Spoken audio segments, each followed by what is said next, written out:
मराठा आंदोलक मनोज जरांगे पाटील सध्या माझ्यासोबत आहेत. काय सांगाल, अंजनगावचा जो वाद आहे तो स्थानिक पातळीवरती मिटलेला आहे, मात्र तुमचाही दौरा त्या ठिकाणी रद्द झाल्याची माहिती आहे. काय सांगणार तुम्ही, काय भूमिका? नाही, चांगलं झालं. काय असतं, जातीय तेढ मोठा निर्माण होण्यापेक्षा सलोख्यानं प्रेमानं गावखेड्यात खरंच राहायला लागतं एकमेकाला, नाही दखत. आज जरी खेलोबाचं देवस्थान असलं तरी सगळं हिंदू धर्मियांचं आहे. सगळ्याच अख्खं गाव तिथं यात्रेच्या वेळेस उपस्थित राहतं. मराठा पण, धनगर पण आणि सगळ्या जाती धर्माचे.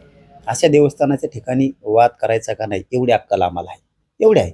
हा, काही फडफड करतात हे मात्र खरं आहे, पण त्यांना ते संधी मिळाली, त्यांना वाटलं हीच जागा आहे आपल्याला फडफड करायची. कारण इथं मराठा उलट बोलू शकत नाही ना, कारण आम्ही धर्माला मानतो, देवस्थानाला मानतो ना, तिथं बोलणार नाहीत ना आम्ही. कोणात किती वळवळी आहे, कोणात किती खुमखुमी आम्हाला चांगला माहिती आहे. आणि आम्ही पाठ पुरवायला खंबीर आहे सगळ्याची, त्याची काही टेन्शन घ्यायची गरज नाही. एखाद्या जागेवर लय यावून त्यावून केलं, चिमणी फडफडल्याहुनी, म्हणून काय तुम्ही लय हत्तीने वनी ते लाकडं फोडणारे नाही होऊ शकत.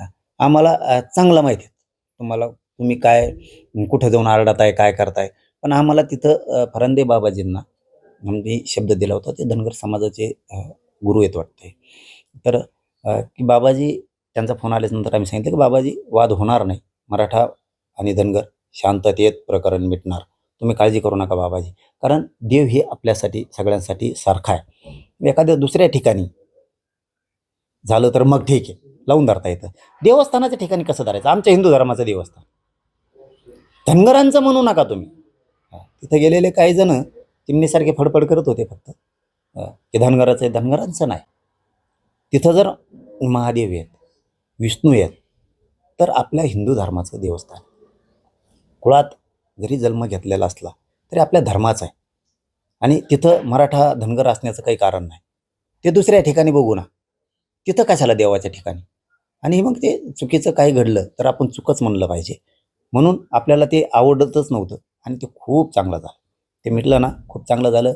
मी एक दिवस जाईल आता कधीतरी, धनगर बांधवाला भेटन, फरंदे बाबा धर्मगुरू आहेत त्यांचे, धनगर बांधवांचे, त्यांनाही भेटल, मराठा बांधवाला नाही भेटल.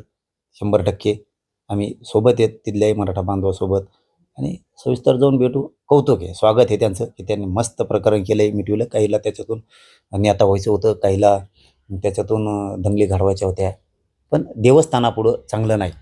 आपलाच देव आहे ना हिंदू धर्माचा म्हणल्याच्या नंतर. पण हे चांगलं नाही. इकडं चुकीचं होतं. शिकल्याला झालेलं प्रकरण हे 100% चुकीचं होतं. तिथं मराठ्यावर अन्याय झालेला होता, आम्ही मागं सरकणार नाही. पण असं कुठेही बी हे करून चालत नाही. तो अन्यायच होता, चिखला गावचा मराठ्यांवरती झालेला अन्यायच होता. तिथं आम्ही ठाम उभा राहिलो आणि पुढेही राहणार. वाद होईल अशा ठिकाणी महाराजांचे पुतळे बसवूच नका, अशी भूमिका तुम्ही मगाशी बोलताना मांडली. काय करताय, मला काय कळत नाहीये राव. आताच कसं काय वाद व्हायला लागली, इथून माग कसं काय नव्हती? पुतळेत इथून मागं सुद्धा बघा बरं का, इथून मागं सुद्धा बसवलेत. बरेचसे सगळ्याच महापुरुषांचे जवळपास अनाधिकृतच, जवळपास. इथून मागं नाही झाले हो. आताच वाद कसं काय व्हायला लागलेत पुतळा बसवताना? एक खरी गोष्ट सांगतो TV9ला, छत्रपतींवरती जाणारे आहेतच, त्यांना नको वाटतात छत्रपती, हे पण सत्य आहे. हे पण सत्य, ते नाकारून चालणार नाही. छत्रपतीचे पुतळे बसवू नये असं बऱ्याच जणांना वाटतं, ते बसवले पण पाहिजेत, हे पण खरं आहे. पण वाद होईन अशा ठिकाणी नको. आणि सगळ्यात महत्त्वाची गोष्ट, उद्देश नीट असला पाहिजे. मला पुतळाच बसवायचा हा उद्देश असला पाहिजे. आम्ही खंबीर आहे, हो. पण पुतळ्याच्या आडून मराठ्यांच्या अंगावरती अमुक अमुक जाती आल्या पाहिजेत, हा उद्देश जर असेल ना, तर खूप मोठं पाप करता येतं. मराठ्यांच्या अंगावरती मुस्लिम आला पाहिजे, जो मराठ्यांना साथ देतोय. मराठ्यांच्या अंगावरती दलित आला पाहिजे, जो मराठ्यांना साथ देतोय. मराठ्यांच्या अंगावरती धनगर आला पाहिजे, लमणी समाज आला पाहिजे, मायक्रो ओबीसी आला पाहिजे. हा उद्देश चांगला नाही. आणि नेमकं तोच दिसतोय अशी शंका यायला लागली. शंका म्हणतोय मी, तशी शंका यायला लागली. मराठ्यांच्या अंगावरती ह्या जाती पण गेल्या पाहिजे, ह्यो उद्देश चांगला नाही. छत्रपती बसवणं उद्देश चांगला, पण मराठ्यांच्या अंगावरती ह्या जाती केल्याच पाहिजेत छत्रपती शिवरायांच्या पुतळ्याच्या आडून, हे मात्र वाईट. हे मराठा समाजानं नुसता पुतळा बसवायचा म्हणून बसवू नका, षडयंत्र पण बघा आहे का. म्हणजे षडयंत्र असल्याचा संशय तुम्हाला येऊ लागला? कसा नाही येणार बाया, कसा नाही येणार? आता ते शोधावं लागेल. हे पुतळे देणारा कोण ते आपल्याला माहित नाहीये. हे बशीन कोण आहेत, त्याच्यात काही टीम आहे का, कोणाकोणाची आहे हे बघितलं पाहिजे. कारण हे असं कसं काय व्हायला लागलं, असं कसं काय व्हायला लागलं की पुतळे बसून वाद व्हायला लागले. एकतर प्रामाणिक सांगितलं छत्रपती नको आहेत, मराठे पण नको आहेत, असे काही जण आहेत. ठीक आहे, आम्ही बसू रे आमच्या राजाला, तू जळणारा टेन्शन न घेऊ. पण याच्या आडून काही जाती मराठ्यांच्या अंगावर आल्या पाहिजेत ज्या मराठ्यांच्या सोबत या.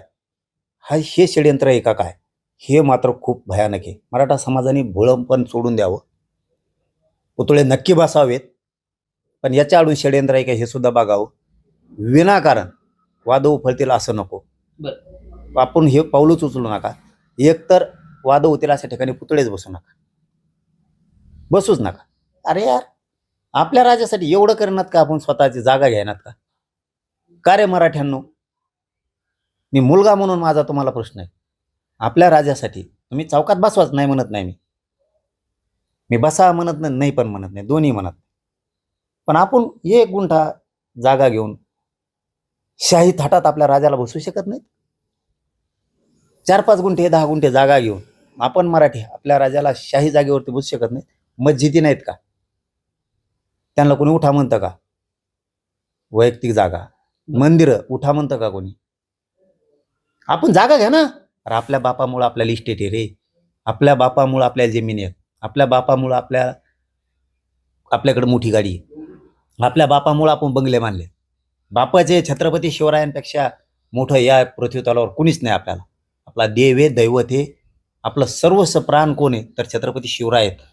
मग त्या छत्रपती शिवरायांमुळे जर एवढ्या आनंदाच्या दिवसात इतका पैसा आहे आपल्याकडं, इतक्या गाड्या गोड्या आहेत, इतक्या इस्टेटी आहेत, तर मग आपण राजांसाठी जागा खरेदी करून शाही थाटात राजांना तिथं बसवणं हे करू शकत नाहीत का? ते करणं गरजेचं आहे इथून पुढच्या काळात. म्हणून सांगतो मराठा समाजाला TV 9च्या माध्यमातून, वाद होतील अशा ठिकाणी पुतळे बसू नका. एक. दुसरं, जातीय तेढ निर्माण करतंय का कुणी पुतळ्याच्या नावाखाली हे सुद्धा मराठ्यांनी बघणं गरजेचं आहे. जर उद्देश साफ असेल पुतळाच बसवायचा तर तुम्ही बिनधास्त बसवा. मी बसा म्हणत नाही, नाही पण म्हणत नाही. पण त्याच्या आडून मराठ्यांच्या अंगावर काही जाती आल्या पाहिजेत हा जर उद्देश असेल तर मराठ्यांनी सावध व्हा, सावध व्हा. मी शोधतोय आता तोवर पुतळे देणार ऐकणारा कोण आहे, घेणारा कोण आहेत, काही षडयंत्र आहे काय, मी हे शोधतो. पण मराठा समाजानं आता हुशार व्हा. आपल्यावर खूप वैरी आहेत, खूप जळणार आहेत. आपले पोरं अधिकारी झाले नाही पाहिजे असे बघणारे लोक आहेत. ते पाण्यात बुडिले देव त्यांनी. मराठी चांगलं होऊ नये, सुखी होऊ नये, मोठे होऊ नये म्हणून. मराठ्यांचे पोरं अधिकारी होऊ नये, नोकऱ्याला लागू नये, शिक्षणात जाऊ नये, योजना मिळू नये, असे डोळ्यात तेल ओतून येत मराठ्यांचं वाटोळं व्हावं असं म्हणणार आहे. म्हणून मराठ्यांनी सावध व्हा. छत्रपती बसायचे नाही हे मी म्हणतच नाही, फक्त उद्देश समजून घ्या. मराठा समाजाच्या विरोधात षडयंत्र रचलं जातंय का? मराठ्यांच्या बाजूने असणाऱ्या जाती मराठ्यांच्या विरोधात गेल्या पाहिजे हे षडयंत्र आहे का हे सुद्धा शोधलं पाहिजे. कारण काल अंजनगावला धनगर समाज मराठ्यांच्या विरोधात यावं म्हणून काही प्रयत्न होते का? भूमला दलित समाज मराठ्यांच्या अंगावर यावा हा उद्देश होता का? दलित समाज हुशार होता म्हणून जमलं, मराठा समाज हुशार होता म्हणून जमलं, काही झालं नाही. कळमला मुस्लिम मराठ्यांच्या अंगावर यावं हा उद्देश होता का? मराठा हुशार होता, मुस्लिम हुशार होता म्हणून ते काही झालं नाही. तसंच अंजनगावला उद्देश होता का काय? मराठ्यांनी पुतळे बसवा पण डोकं पण लावा. काही षडयंत्र आहे का? चिखला गावचं प्रकरण जे आहे ते सत्यच होतं, तिथं मराठ्यावर अन्याय झाला होता, ते सत्यच आहे. ते कुंकडची कुंकड जोडू नका, खरं बोलायचं शिका. बाळासाहेबांसारखीच भूमिका मांडणारे नितेश राणे मुख्यमंत्री झाले पाहिजेत आणि छत्रपती शिवाजी महाराजांच्याच उंचीप्रमाणे त्यांची देखील उंची आहे नितेश राणे यांची, असं जे वक्तव्य आहे ते जैन मुनी निलेश चंद्र यांनी केले आहे. थेट शिवरायांची तुलना जी आहे ती नितेश राणे यांच्यासोबत, नितेश राणे यांची तुलना शिवरायांसोबत. तेच का मुनी त्या दिवसा तो ताराराणी साहेबांबद्दल बोललेला, त्यांचे काय डोके सडले का काय? कोणाची उंची? छत्रपती छत्रपती आहे. स्तुती करणाऱ्याने काय करावं, काय नाही करावं, यांचे हे डोके सडलेत बहुतेक. जैन बांधवांना माझी विनंती आहे की तुम्ही काय करा, त्याला एकदा समजून सांगा. चांगलं आहे, मैत्रीचे संबंध आहेत मराठ्यांचे, मारोड्यांचे, जैनांचे. हे असले मुनी फिनी येत नाही, सडलेल्या डोक्याचे अवलादी ह्या वाद लावत्या. एखाद्या बार मराठीचे पोरं असे फटकी त्यांना मग या मुनीर भाईला, ही मुनी नाही आहे, मुनीर भाई, निजामबाई मुनीरबाई तसे मुनीरबाई येते. हे डोके साडलेले, त्यांना धर्माशी नाही देणं घेणं. वाद कसे लागते हे कामं हे आता मुनीरबाई नवीन निघालीत. आता हे त्यांच्या धर्माचे मुनी असू शकत नाहीत, हे ऋषी असू शकत नाहीत. हे मुनीरबाई डबल रक्ताचे मुनीरबाई, म्हणजे आता मुनी राहिले नाही ती. मुनीरबाई झाले ते आता. जे असे आमच्या महाराणी ताराराणी बद्दलही बोलतायत, हे मुनी नाही असू शकत, हे मुनीरबाई. त्यांचं रक्त पायदास राहिलेली, वेगळ्या विचाराची. ही वेगळ्या विचाराची ती पायदास. मी कट्टर हिंदू आहे, कट्टर हिंदू राहणार आहे, पण छत्रपती शिवरायांच्या हिंदुत्वाचा, हे बाकीच्याच हिंदुत्वाचा नाही. छत्रपतींबरोबर सगळ्या जाती धर्माचे लोक आहेत. कट्टर हिंदू आहे, राहणार पण छत्रपतींच्या हिंदुत्वाचा. हे असले मुनीरबाई फिनीरबाई येत नाहीये, ही ती पायदाशी, ती अवलादी, ती त्यांची शिल्लक राहिलेली शिळ्या भाकरीवरची ही अवलादी. ही अवलाद जैन मुनीचं, जैन मुनी येऊ, हे मुनी नाही आता आजपासून हे मुनीरबाई आहे. आणि त्यांच्या जैन धर्मियांना माझं आव्हान आहे की तुम्ही चांगले लोक आहेत, यांना ताळ्यावर आणा, नाही तर मराठ्याच्या पोरांना ताळ्यावर आणणार. मराठ्याला रस्त्यावर उतरायची वेळ मुख्यमंत्र्यांनी येऊ देऊ नये, हे आता मुनीरबाई थांबविले पाहिजे. त्यांच्यावर गुन्हे दाखल होणं गरजेचं आहे. नाही केले तर मराठी जर रस्त्यावर उतरले तर एका झपक्याच नीट करतील. तुमचा थेट इशारा आहे त्यांना थोडक्यात. आता हे मुनीरबाईला इशारा नाही, त्याला टोले टाकते ना मराठी एखादीशी. हो, म्हणून जैन बांधवांना सांगणं आहे, तुम्ही एकदा सांगा, नीट झकमार म्हणा. तू देवदेव करावं, संस्कार द्यायचे तर देवा, तू मराठ्यांच्या दैवतांबद्दल बोलू नको, हे जैन बांधवांनी सांगावं. कारण ते लोक खूप चांगले आहेत, शांत संयमी लोक आहेत. पण हे असले नवीन मुनीरबाई येतात, अर्धवट रक्ताची भेसळी ती बाहेर, आणि हे असं द्वेष पसरून जातील तर विनाकारण मराठ्याचं आणि मराठ्यांचं लागत. त्यामुळं हे मुनीरबाई थांबला पाहिजे. हे निजामबाई मुनीरबाई लवकर थांबवा, नसता मराठे रस्त्यावर उतरले तर जड जाईल. त्याला आवर घालणं गरजेचं आहे. मुख्यमंत्र्यांनी तातडीनंच हे बंद केलं पाहिजे, नाही तर मराठ्याचे पोर ते फटके टाकते ना. आता आम्हीच का सहन करायचे किती दिवस, किती दिवस. आम्ही संयमान घेतो प्रत्येक गोष्ट. जाऊ द्या, तुम्ही असं समजू नका गड्या, आम्ही संयमान घेतो म्हणून घेतो काय. या राज्यात शांतता ठेवायची म्हणून शांत आहेत, पण लय डोक्याच्या वर गेलं तर राज्यात एकटेच अर्धे आम्ही, तुम्ही पुरे एक व्हा, तरी आम्ही तुमचे पाठ पुरू शकतो. तुम्ही उगा फडफड फडफड करताय, आम्ही ऐकून घेतोय म्हणून. मराठे जर बिघडले ना तर अवघड आहे, कारण सगळ्यात जास्त कंड मराठ्याला आहे भांडणाचा. मग मी सांगतो समाजाला, लेकरं बाळा मोठे करायचे, शांत राहा, शांत राहा, शांत राहत आहेत. कारण आम्हाला लय वैरी आहेत, आमचे लेकरं मोठे होत नाहीत म्हणून सगळे परेशान आहेत. आणि आपण शांततेत शांततेत पुढे जाऊ.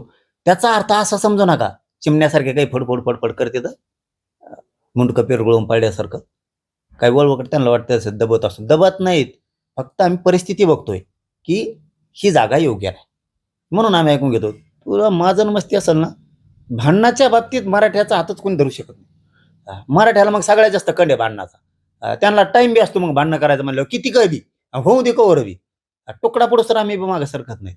तुम्ही संयम आहात, आम्ही त्याचा गैरअर्थ काढू नका. एखाद्या प्रकरणात ऐकलं हे केलं म्हणजे त्याचा गैरअर्थ काढू नका. आम्ही तुमची पाठ पुरू शकतो, कारण तुम्ही पुरे एक झाले तरी आम्ही एकटेच तेवढे, काय करू शकत नाही तुम्ही आमचं. आणि ती वेळ येऊ देऊ नका. ज्या दिवशी डोक्याच्या वर जाईल ना त्या दिवशी तुम्हाला कळत मग आम्ही बी किती विचित्र आहे. शांततेत चाललोय, चालू द्या.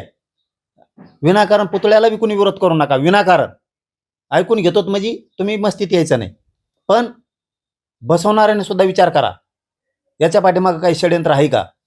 मी का आत्तापर्यंत कधीच कुणाला पुतळा बसवा म्हणलो नाही, नको पण म्हणलो नाही. दोन्ही पण मी म्हणलेलो नाही.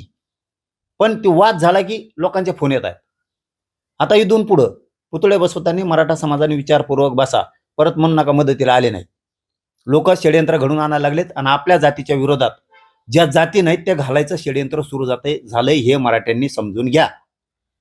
तर नक्कीच आपण पाहतोय की हे होते मराठा आंदोलक मनोज जरांगे पाटील. खरं तर ज्या ठिकाणी वाद होतील अशा ठिकाणी पुतळे बसवत नाही असं आवाहन त्यांनी सुद्धा आता केलेलं आहे. त्यामुळं आपण दुसरीकडे जर पाहिलं तर जैन मुनी यांनी जे वादग्रस्त वक्तव्य केलेलं आहे त्यावरून त्यांनी सुद्धा त्यांना इशारा दिलेला आहे आणि सरकारने याला लवकरच आवर घातला पाहिजे असं सुद्धा जरांगे पाटील म्हणाले. रामनाथ ढाकणे, TV9 मराठी, आंतरवाली, सराटी.